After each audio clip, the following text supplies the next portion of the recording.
أعوذ بالله من الشيطان الرجيم بسم الله الرحمن الرحيم وجاء السحرة فرعون قالوا إن لنا لأجرا إن كنا نحن الغالبين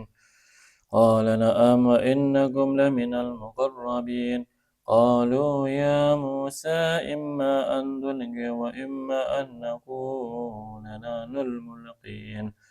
قال ألقوا فلما ألقوا سحروا أعين الناس واسترهبوهم وجاءوا بسحر عظيم وأوحينا إلى موسى أن علق عصاك فإذا هي تلقف ما يأفكون فوقع الحق وبطل ما كانوا يعملون فغلبوا هنالك وانقلبوا صاغرين وألقي السحرة ساجدين قالوا آمنا برب العالمين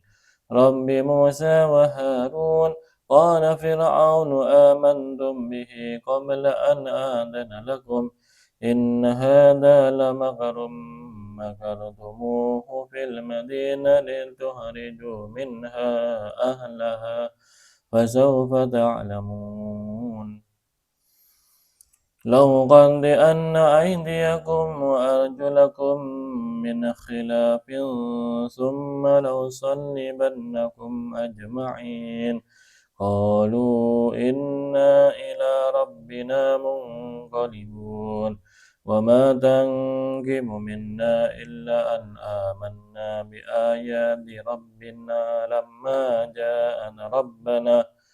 لما جاءنا ربنا أفرغ علينا صبرا وتوفنا مسلمين وقال الملأ من قوم فرعون أتذر موسى وقومه ليفسدوا في الأرض ويذرك وآلهتك قال سنقتل أبناءهم ونستحيي نساءهم وإنا فوقهم قاهرون قال موسى لقومه استعينوا بالله واصبروا إن الأرض لله يورثها من يشاء من عباده والعاقبة للمتقين تقبل الله منا ومنكم اللهم تقبل يا كريم صدق الله العظيم